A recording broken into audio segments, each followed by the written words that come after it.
All right. So because Sister Aisha joined today for the first time, we will start the number one lesson, which we do for the new participants, so they can get familiar the way you guys are familiar. Okay. Seema, what I'm going towards, do you remember what I'm going to teach her as a first lesson? The pronouns. Pronouns. Okay. All right. So, Aisha, we are following Dr. Abdulaziz Abdurrahman's curriculum, where he only teaches the muzakkar. You know what muzakkar means? No, I don't remember. Masculine, Oh, okay. right? Masculine is muzakkar in Arabic or Urdu, right? Masculine, right? So we will do only the masculine pronouns because it's easier to remember the shorter list. If we just combine the muzakkar and the muannas, which is a feminine, then it would be a longer list. And feminine in the Quran are only 20%. Like as a part of a speech, they are mostly, it is addressed as a muzakkar. So it is a Arabic sloob that if it's muzakkar, it means it's addressed to everybody. For example, ya ayyuhal lazina, it includes the women and the men both. But lazina, like somebody can say that it is a muzakkar, right? But it applies to both. Maybe it's not the good example. Nas, ya ayyuhan nas, right? O mankind, right? And nas is a muzakkar word, is a masculine word, but it's a mankind, so it includes the women as well. Okay, you got the point? Yeah, I did. Thank you. All right. So that's why we are only going to do the muzakkar. So the first is huwa. We are doing the pronouns. And do you know the definition of the pronouns? No, I don't. Okay, if you have to say boy, or if you have to say Ahmad, right? Sometime you address Ahmad as he, right? If he's not there, say he did that, he did that. Who did that? Like you would say he did that. Sometimes you'll say Ahmad did that. Or sometimes like if somebody knows that you both are talking about Ahmad, you will say he did that, right? Okay. Yeah. So Yeah. he is being used in place of a noun. Okay. So huwa means he. Okay. And if there are more boy, and we are doing only mudakkar right now, right? Masculine. Here, whom. Whom means they. Anta is again you. If you're talking to a boy, that's anta, means you. And then antum, and you all of you. Okay. It's more than.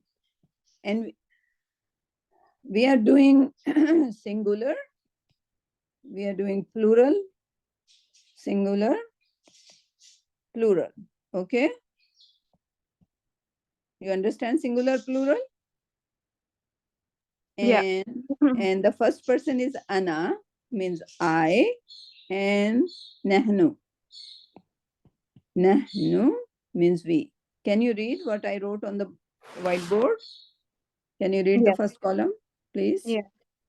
Huwa, you're saying, is he. Mhm. Hum is they. Anta is you. Antum is you, plural. Ana Mhm. is I. And nahnu is we. Good, mashallah, right? So you can read Arabic without any problem, right? Mashallah. Good job. So these are the 6 pronouns for your first class, right? And we will build on that, okay?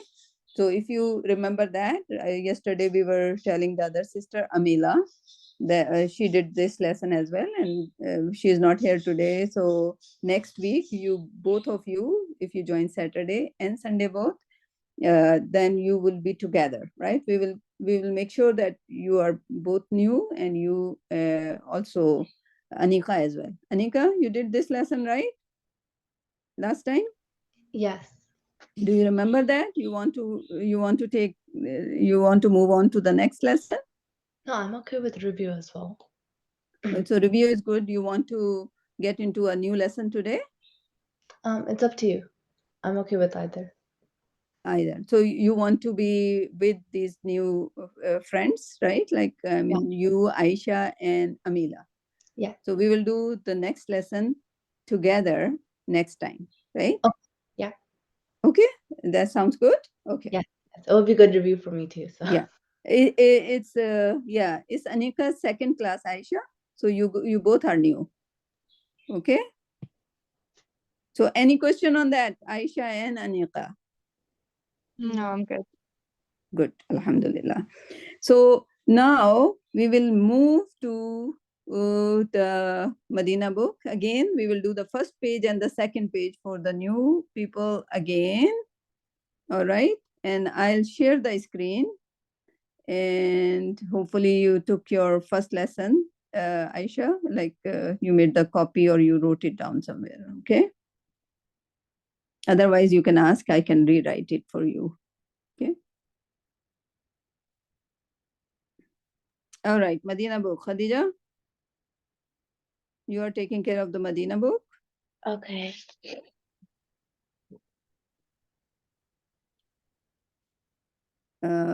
Page number, you have to do one again for Aisha. You're Yes. good with that? Okay. Yeah. Okay. And that would be a revision. So Mhm. Aisha, we are also doing, the formal learning, like on the whiteboard, for little grammar part in the beginning. But then there is a, Iman is going to share with you this Medina book PDF. Okay. It's a very easy book. It's for the very, very beginners, right? Because you are first class, we are going through the first page. We will do the second page as well, because Anika was there last time. And this book, because you would have a PDF with you, it won't be difficult for you. Okay. Khadija, forum to you. Okay. So yes, so we're starting off with the first page, and at the top it says Ad-Dars al-Awwalu, which means the first lesson. And we're starting off with Haza. Haza means this. So and just starting off with like basic words just to go over. We have Haza Baitun, Haza Masjidun, and these words, some of them we know, some of them like we say in our own languages as well. So Haza Baitun, this is a house. Haza Masjidun, this is a masjid. Haza Babun, this is a door. Haza Kitabun, this is a book. Haza Qalamun, this is a pen. هذا مفتاح. This is a key. هذا مكتب. This is a desk. هذا سرير. This is a bed. And هذا كرسي. This is a chair. And like, if you notice, you could see some of the words like maybe you didn't know, some of the words you did know, so you should highlight those as well. And if you want to repeat them, you can, just for like pronunciation. Okay. Aisha, was Khadija too fast for you? No, I've learned Arabic a little bit like a few years ago, so this is kind of like review, so it's good. Oh, mashallah. So you knew all the words over here? Not all of them, but like most of them. Okay. Can you tell us which one you didn't know? I didn't know هذا مفتاح, like I didn't know the key. مكتب, سرير, yeah, just those three. Those three? Good job. Okay. So only those three you didn't know, which is very good. Khadija. No, Khadija. Roya. Roya, what is the significance of the pen? Because Aisha is new, we have to tell her the significance of the pen as well. Roya, start. Like, what should I say? Like what I told you about the pen. This is masculine. That's why we use Haza for It's masculine, yes. That's why we use the You don't Haza. remember the whole story. Seema.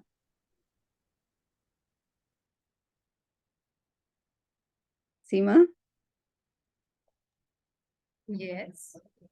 Okay, what's the story about pen? Like you told us yesterday, actually the significance of the pen or kalam is that Allah had created kalam. The first thing that He created was kalam or the pen. Okay. So that the mankind can learn, and it is also related to the learning of everything that is there in this world. So Allah had created pen as the first thing, so that we can A- learn.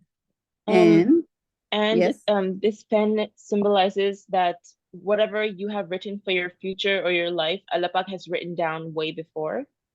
yes, yes. So everything Allah created. So Aisha and Anika, just remember that pen is Allah's first creation. Before the human being, before the universe He created, the first thing He ever created is what?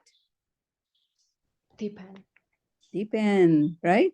And what He ordered to that pen? To write everything which is going to happen till the day of the judgment. Okay? So till the day of the judgment, everything is written by this pen which Allah created for the first time. Okay?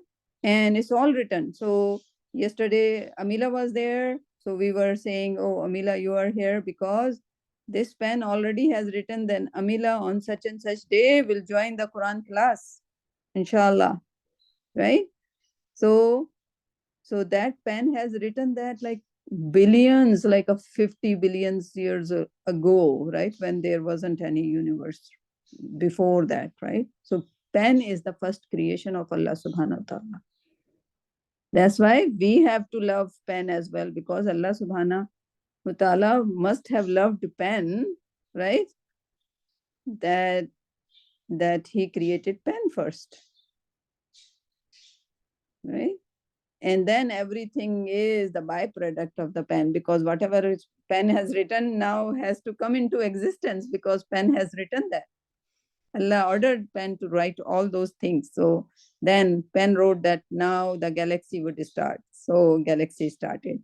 Then pen wrote that, okay, in that galaxy, there would be a Jannah, right? Ultimately. So Jannah was there, then the Malaika were there, and then Allah subhanahu wa ta'ala decided to create Adam, right? And then the whole story of the sajda happened, which Iblis didn't do. So that all story, pen already wrote it before.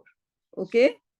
And then Adam came to the earth, and then we all came into existence, right? And then we all would like go, like leave this planet, right? And then there would be a day of judgment. But after the day of the judgment, what would happen? The pen was not ordered to write that information. That is with Allah subhanahu wa ta'ala, right? What is going to happen after that, okay? So our destination or our everything is until the day of the judgment. Okay. Anyway, so was that a good page? So now to the next page, because Anika did that first page and it's easy. And because Aisha has a previous experience as well with the Arabic learning. So inshallah, she would catch up really fast. If not, we will try to do it again and again. Okay. Okay. Right. Khadija, we start on this again. Okay, so ma hada, which is what is this? Okay, Ma so hada. Haza you already learned on the page 1. What is added over here? Ma means what? What? And Haza you know already? This. So, and we don't need to put is in between. So Arabic is E. It's like shortened. Ma Haza means what is this? So in English we need 3 words. In Arabic, when we say Ma Haza, it's already what is this? Okay? All right. Okay, so ma hada, what is this? Haza baytun, this is a house. Mhm. A haza baytun, as you see, they put a at the beginning they put a which is it's asking like a question. A haza baytun, is this a house? Mhm. And then na'am haza baytun. Na'am and la are like the yes and no in Arabic. So na'am haza baytun. Yes, this is a house. Okay. So unless like someone wants to do the second one, I can keep going for Yes. like practice. So Anika, can you read the second one? Yes. So Mahaza, what is this? Haza Gami soon. Yes, good job. Yes. Good job. Very good job. Yeah. So, And this you is a can look shirt. at the picture and yes, yeah, Yeah. this is a shirt. Yeah. Okay. Aisha, can you read the third one? Has a sarirun. La has a kursi. Yeah, kursiyun, right? We are Kursiyun. reading, Oh, yeah, we yeah. will, when we speak, we will say kursi because we are learning where we Mhm. have to do the tanween. We are Okay. also learning that, okay, where the tanween comes. Because if we'll see kursi, and then when we are writing, we won't know either it's a kursiyun or kursiya or kursiyu, right? So we are Mhm. learning that as well right now. So read exactly what the Arab is saying, kursiyun, right? In the normal speaking day to day, we will say kursi, no problem. We'll say sarir, no problem, right? But when we are like learning, just say sarirun for now. Okay? Yep. So you understood the meaning? Is this a bed? So, but this is not a bed in the picture. So what Mhm. you say, la has a kursiyun. Okay? Mhm. Okay, next. Seema. Okay. Haza Miftahun. Hmm. Is this key? Hmm. La. No. Haza Qalam. This is qalam. This is pen. Okay, good. Roya, the last one. Roya said that she can't read because she's at work. Oh, sorry. Okay. So I'll do the last one. you do the last one, please. Okay. Ma hadha. What is this? Haza najmun. This is a star. All right. So good job. Okay. Now, can we switch to, okay, so you both have like a very new lessons, and in Quran you will come after what I did on the whiteboard, the pronouns, and like we will get into harf jar, and then we'll teach you the verbs, and then you would be able to do the Quran. Okay, Aisha and Anika, right? But let's see how Khadija does Surah Kahf. Khadija, you will do Surah Kahf. Okay. I'm just gonna pull it up real quick. Okay, let me get to the. So you guys just have to watch how she does it and what you are going to do when you are assigned a surah, to analyze that, and that would be a, maybe it would take you maybe 5 or 6 weeks to get to that stage, inshallah. Okay, sounds good, Aisha? Sounds good. Yeah. Sounds good.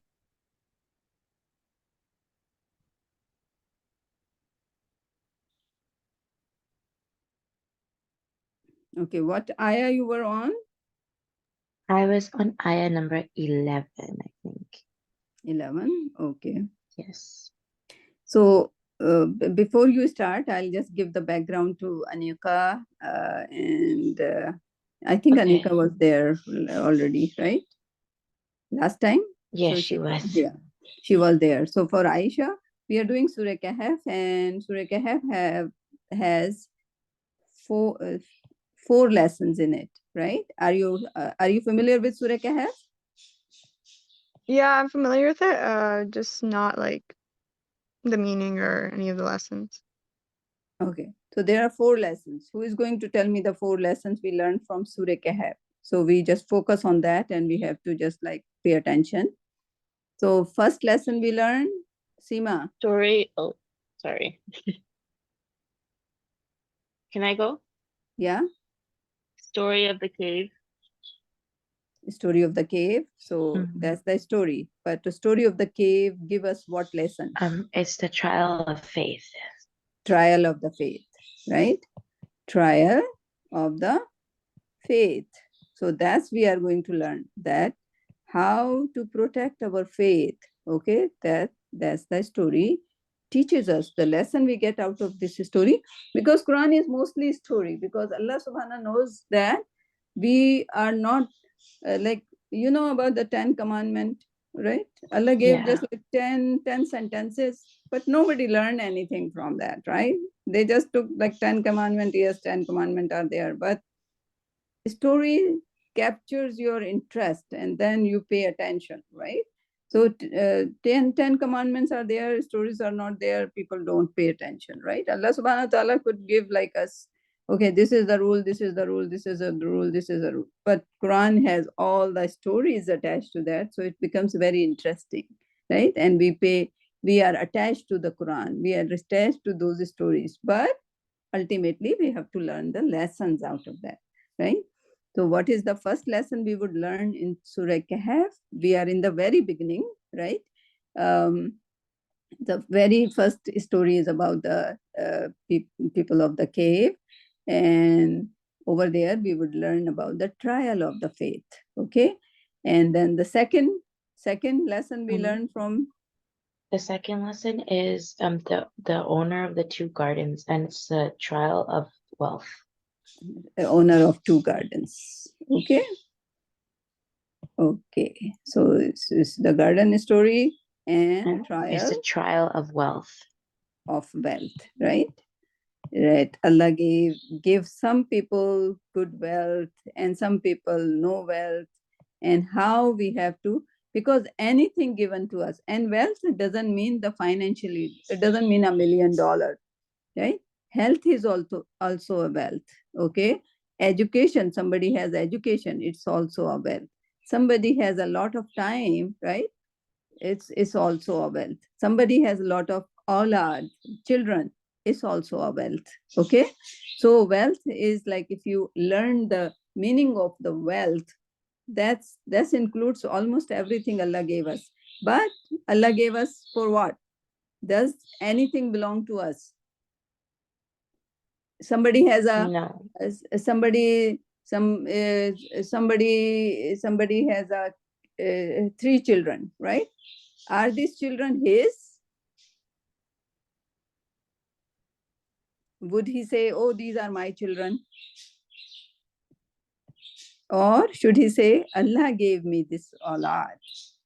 Because everything given to us is ultimately belongs to Allah, right? We are the protector of anything, like we have to protect. Allah gave us health, we have to protect our health, right? We are the custodian, right? It's amanat to us, right? What is the better word for we are somebody help me with the English. अमानत को क्या कहेंगे English में? सीमा and Iman. So, custodian. Custodian, yeah, I use that word, but there is a better word. I know that, but it's not coming to my mind. But you got the point, right? So everything given to us is by Allah subhanahu wa ta'ala, and we are here to protect that, okay? And or environment, right? Allah gave us a beautiful environment. We cannot trash that, because we are the Allah made us the in charge of that, okay? We have to protect that environment. We have to make sure that we do not throw away the garbage like that, right? Because it impacts the environment, okay? And we do not use harmful things like a poisonous thing. We do not put it in the rivers, right? Because rivers are given into our custodian. We have to make sure that the fish over there, they are living calmly. If we start putting the industrial waste into the rivers, what's going to happen? All the fish would die. Allah subhanahu wa ta'ala, beautiful creation which provide us the food, is going to die because we are putting poison in the river or the oceans. You got the point? So every wealth, we have to really took really good care, and always say shukr to Allah subhanahu wa ta'ala that he has given us. Third one. The third one is the story of Hazrat Musa and the trial of knowledge. Hazrat Musa and trial of knowledge. Trial of knowledge. Good job, Khadija. Okay. what we will discuss that. That's my favorite story actually of all, right? Everything should be favorite. I shouldn't be favoritizing any one particular story, because Allah subhanahu wa ta'ala want me to read all of them and learn from all of them, right? But like it's human nature to have some favorites. So Hazrat Musa's story is my favorite story. Anyway, the fourth one.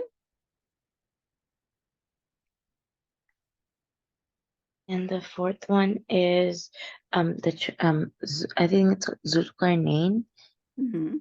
and the trial of authority. Authority or power, right? Yeah. Authority or power. Okay, Anika and Aisha, can you just repeat all those 4 points we just said, like in a shorter summarized version, please? Just 2. Okay, Aisha, you give 2, and Anika, you give 2, because you guys are new. Okay, I think trial of faith was one of them. Mhm. And then trial of knowledge, you just said. Yeah. So first one is a trial of faith. The third one is trial of knowledge. And what are the other 2? Trial of wealth Mhm. and then just authority and power. Authority and power, right? So What was the once second you, one? second one Trial is of trial wealth. of wealth, Oh, okay. right? Right. So when we read, so if we are reading Surah Kahf and we are not, like people say, like every Friday we have to read Surah Kahf. Have you heard that? Yeah. Right. And it's very true. It would be proved by the hadith, but my knowledge is not such that I can quote you that hadith right away, right out of my mind right now. But you can search that. It's very true. But it's true because if Prophet Sallallahu Alaihi Wasallam would have said anything, and if he would have said that read Surah Kahf every Friday, it means you have to read, and you have to just like every Friday is a reminder of those 4 messages which are in there. But if we read just the Arabic without knowing what Surah Kahf is actually trying to teach us, that would be actually uh, like, I mean, we can't say that it's not afzal. Like, I mean, reading just the Arabic is also good, but it would have been better if we know the actual message. So if we know and then we read, then Allah subhanahu wa ta'ala has some benefits, that it will protect us from Dajjal, it would protect us in Azab Qabr, it would protect us, or it would have a noor with us, right? So noor means like light. So, but people read, we don't see the light, but that light, noor, also means the ilm, the knowledge, right? So if you read it on one Friday, until next Friday, you would be full of knowledge, right? Wherever you go, your knowledge would reflect. Because of what? Because you read the Surah Nur with its true essence, right? You read it and you said, yes, Allah subhanahu wa ta'ala, I will remember this lesson you are trying to teach me this Friday until the next Friday, right? So the rest of the knowledge, which is not only Surah Kahf, but other knowledges would always be with you, right? So it is said that the Noor is with them until the next Friday. So one Friday you read, and until next Friday, all the knowledge is always with you, right? So these are the fazail of reading Surah Kahf. Anyway, so we'll get back to the ayah, Khadija. Yes. So ayah number 11. أعوذ بالله من الشيطان الرجيم بسم الله الرحمن الرحيم فضربنا على آذانهم في الكهف سنين عددا. So the meaning is right after when we read it. So we caused them to fall into a dead sleep in the cave for many years. And that's from when when Allah subhanahu wa ta'ala was saying, remember when the youths took refuge in the cave and asked Allah subhanahu wa ta'ala with the dua, our Lord, grant us mercy from yourself and guide us rightfully throughout our ordeals. Mhm. That's good, but can you do a little bit of grammar, please? Yes, I can. Okay, so give me 1 second. So the first verb that I found is in fadarabna, which is No. Fa is separate. no, not fa. I'm sorry, darab, just like darab. Darabna. Yeah. And which is so we cast. So fa is so. Yeah. Darabna is cast. Okay. Yeah. Cast or striked, right? Yes. Daraba is like actually strike, and we'll get into that. Cast is okay. Ala. And ala is like a like the pronoun, which is like the preface for it. It's not a preface, it's a harf-e-jar, it's a preposition. On. Casted on or striked on. Right? Ala. Yes. Didn't you do in Alal Maktabi? Like the book is on Alal Maktabi, right? Yeah. So this is a casted on Azani. What is Azani? Azani is their ears, which is noun. Yes, right? So when you say they casted in the deep sleep, but when you do word by word, it's like casted on their azan, on their ears, or striked on their ears, right? Fil kahfi in the cave, which is fil is, I mean, the fi is the preposition, and then fil kahfi is the noun. Yeah. And then it's in the cave where they casted over their ears, and then adada, which is a number of years. So number yeah. of years, right? And those number was like a big number, right? That's why it's so significant. It was 300 something years, right? So they were casted. Now the interesting thing is, like over there is no sleep in the sentence, right? But people did that as a sleep. So maybe there is like an idiom, fadarabna ala azani, means casted them into a sleep, right? Or we can still say they strike them on the ear, right? So to me personally, when I do it like a word by word, I think I explained it before as well. When do you find yourself sleep? You close your eyes, are you asleep? No. Well, if you close your eyes, no. No, until you stop hearing any noise, right? So sleep is associated with the voice in the ear, right? When you stop hearing anything, it means you are asleep, right? And as soon as you wake up and your eyes are not open, but you start hearing the things, okay? That means you are not asleep anymore. Okay? Yeah. So it's like Quran is very scientific. The words they are used. It didn't say we close their eyes and actually in the other ayah, their eyes were actually open. When people used to just like peek into the cave, they would say, oh, some people are lying there with eyes open.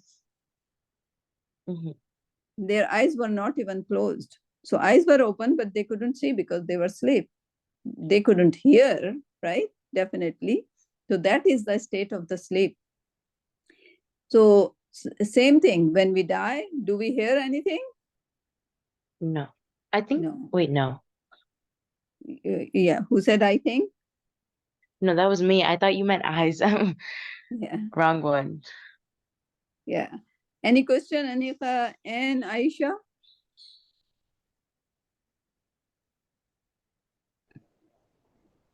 Not for now. Not for now. Okay. You will get your chance of like picking a surah and doing the same what Khadija is doing. Okay. Everyone is assigned a surah and they do word by word, right? So maybe that the person who translated it as they were what was the word? They were casted into a deep sleep, right? But there is no word which is the sleep meaning over here. Maybe we have to do a higher study where we know the idiom that fadarabna ala azani him means casting into a sleep, instead of we strike their ears, right? And you will see, like when when you give a lullaby to the kids, you just like strike their ears slowly, their cheeks and ears, right? And they just like you keep striking them, and when they stop hearing the striking sound, I think they go to sleep, right? Have you seen doing the mothers doing that, striking their face and their head, and then little by little, and they go to sleep, right? So it's something like that. Allah subhanahu wa ta'ala did that to them, and they went into a sleep, and they went into a deep sleep. Okay. So that was the story just started because they were running away from whom? From the king and the who ordered their execution. Okay. Because they were on the faith, and that king didn't want anybody to follow the true faith. And this story is after in the era after Christ, like after Prophet Isa. Okay.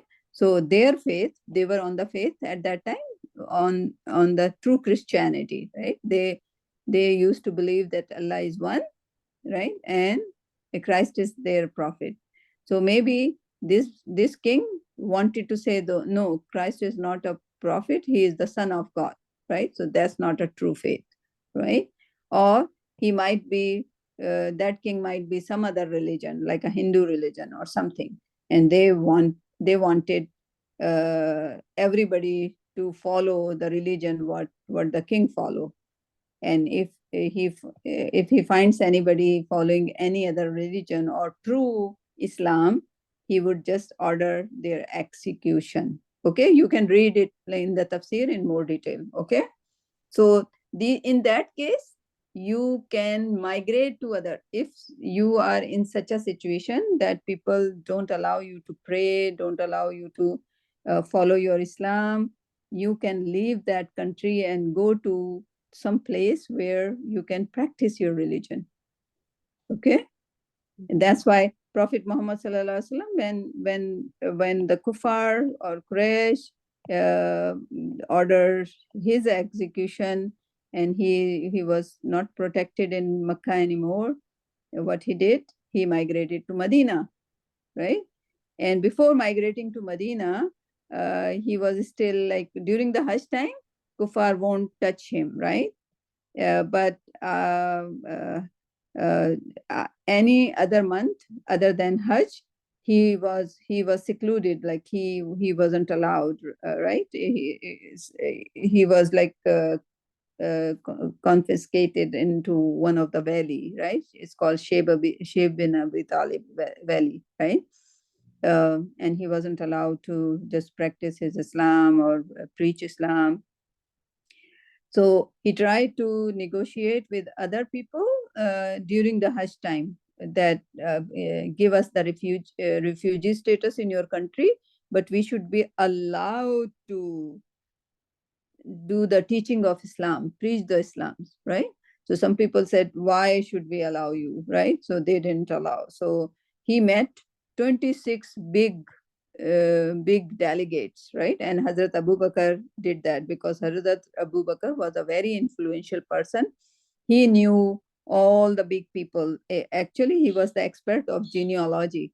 And you wonder when you read the history that how come Hazrat Abu Bakr Raziallahu Ta'ala anhu, you would name the king anywhere like in the world, that this king, and he would say, oh, this king was this, his parents were there. So he was very knowledgeable. Okay. So he arranged all those 26 delegates, that these might be good people whom you can negotiate and we can get the protection in those countries.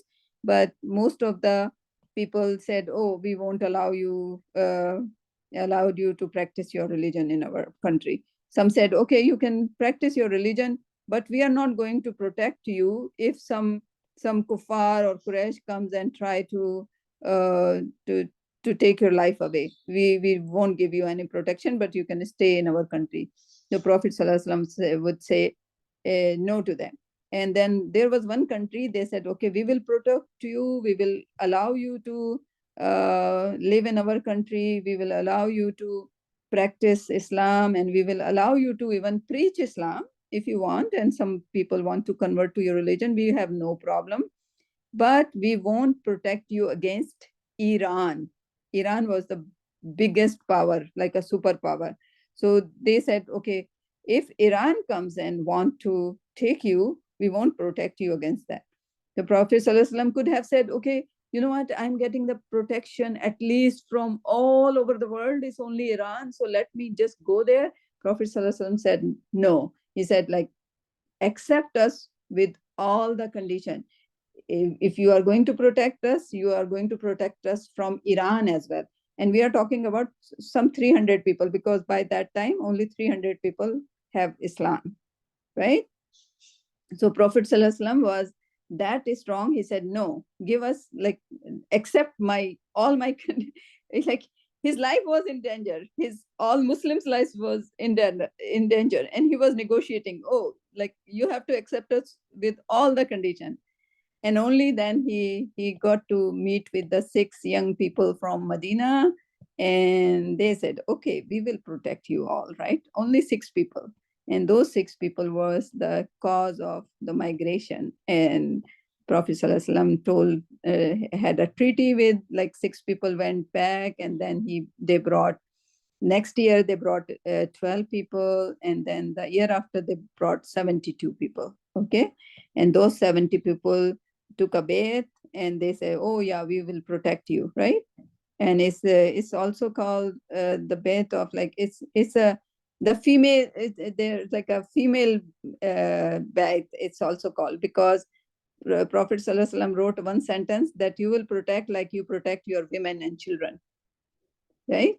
So they said, yes, we will do that. And then Prophet ﷺ accepted that offer and tried to move to Medina.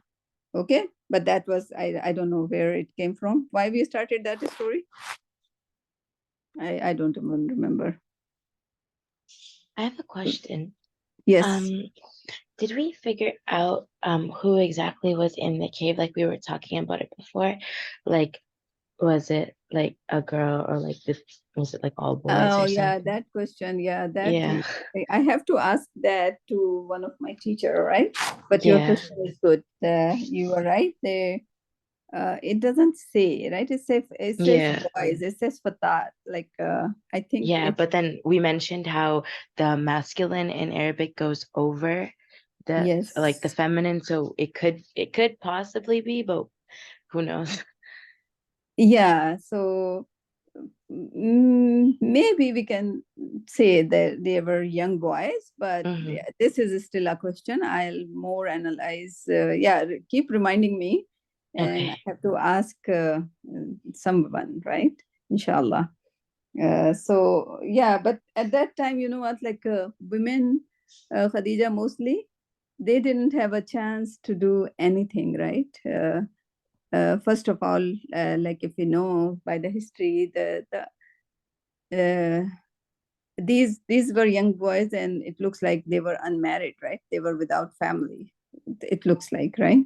Mhm. Because they were not mature enough to get the marriage age, right? So they were young boys, and the women over there, they were like very very young. They would get married. They already like do whatever their husband wants, right?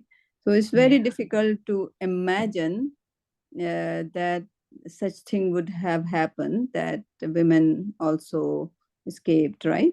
So women only got, like, you guys are born in the era, like if you would have born like 100 or 125 years ago, in America, which is the most modern country, the women were not allowed to vote, Yeah. or women were not allowed to go to medical college and study medicine. Right? So it's like only 100 years ago in America. Like, can you imagine that, right? So what about like 100, somebody trying to just like take a decision that, okay, we'll run away from here and whatever happened, right? So it would be very difficult for them to do such a move with a bunch of women with them, right? So most probably the idea is that this, but when you see the good stories about women, that starts like and Hazrat Maryam as well, right? Because Hazrat Maryam might be the her mother actually first revolution in the women's life, right? What happened with Hazrat Maryam? It's her mom. What happened? Why she's so, and Allah chose her, right?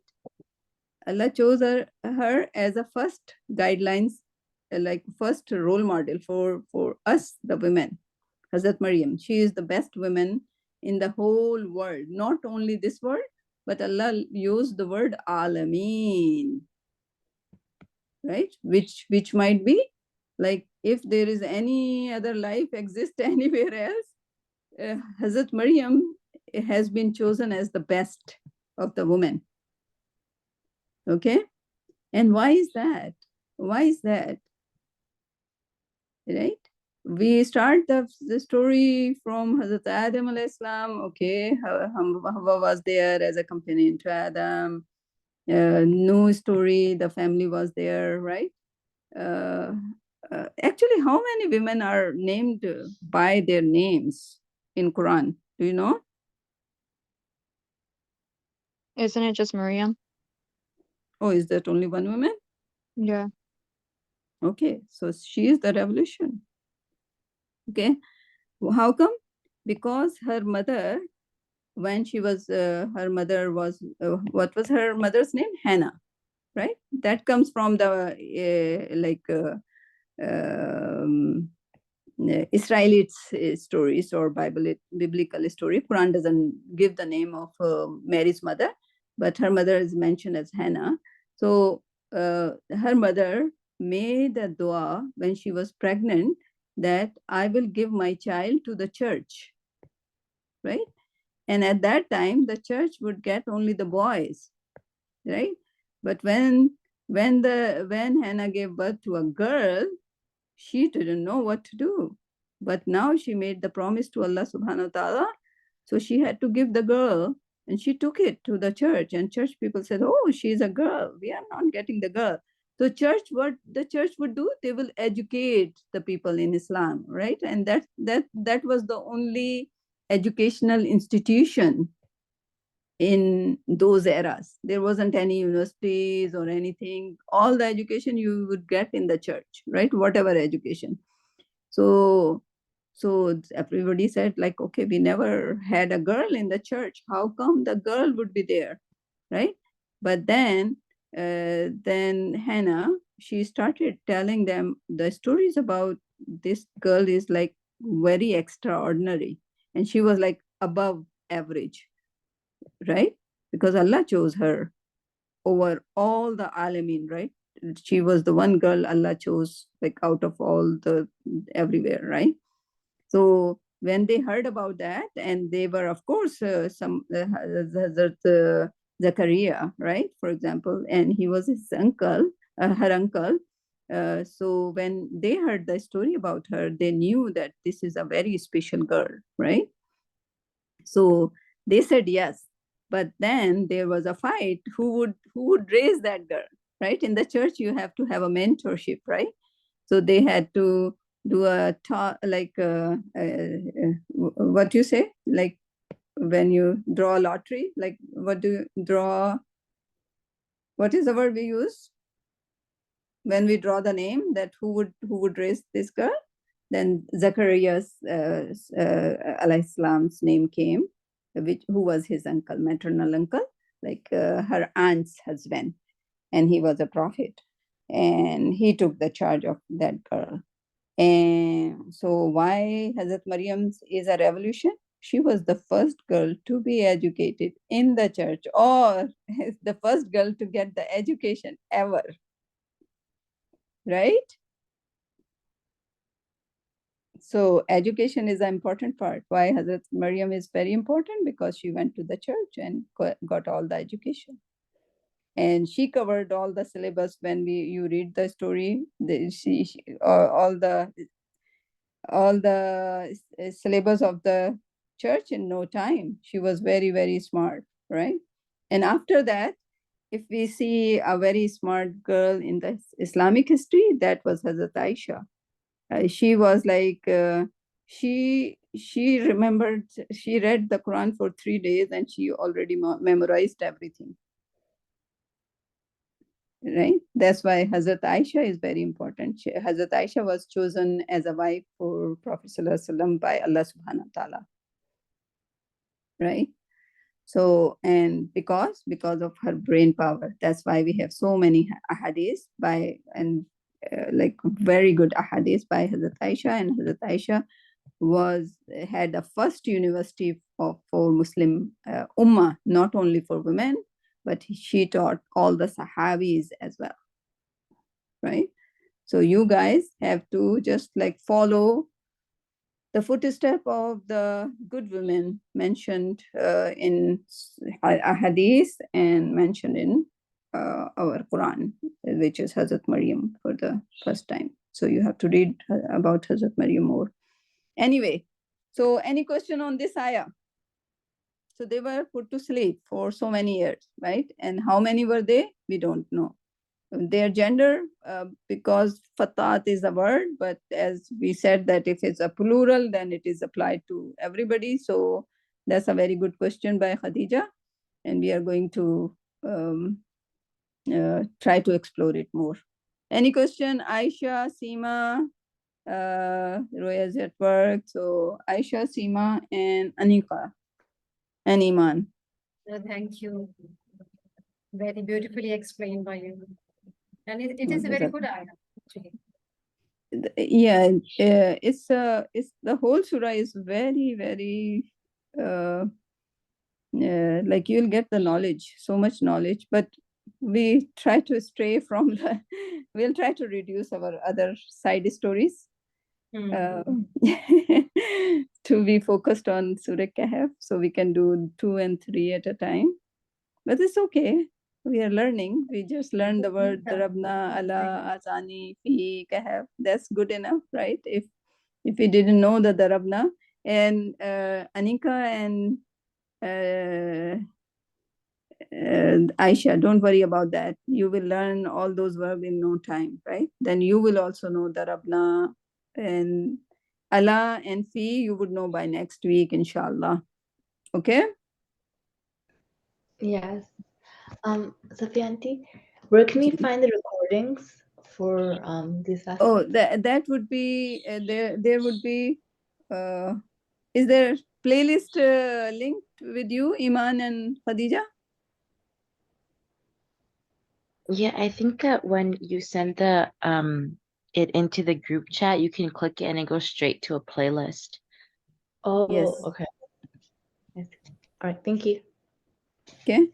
And just like, but it would be like if you're in the class, I think yeah, it would be difficult for the recording because we do all that side talk, right? We are not following the protocol for the recording. Usually, for recording, we just like make it like a short and very clear, but that doesn't happen in our class. So, but it's okay. If it benefits you, it's okay. But if you have any question, you can just like ask it 1 time, 2 time, 3 time, 4 time, as many times as you want. Okay? Okay. All right. Inshallah. Aisha, how did you find today's session?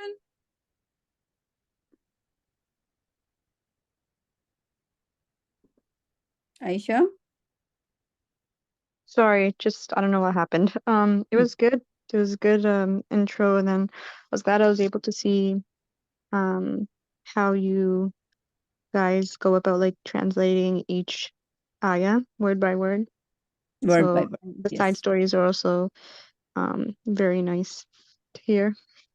Yeah, it's sometimes we just like remember something and we just like make sure that we share it with each other. Same with you guys. If you guys just happen to learn some story, or sometime YouTube scholars, everybody has their favorite scholars. So sometime you get a new stuff, you can always share it with your other colleagues, right? Because it's a hadith as well. If you know one ayah, one sunnah, one hadith, if you know anything which is going to provide the knowledge to other, just always share. Okay, just say, oh, you know what, like I was hearing this scholar and I learned this new thing, right? Other people might know or not know, right? Don't assume that they know. If they don't know, and if you are providing that knowledge, then all the reward would go to you. Okay, can you do that, all Yep. of you? Inshallah. All right, so we will finish this session, and inshallah we'll meet Saturday again next week, inshallah. Inshallah. Okay. Assalamu alaikum. Um, Assalamualaikum.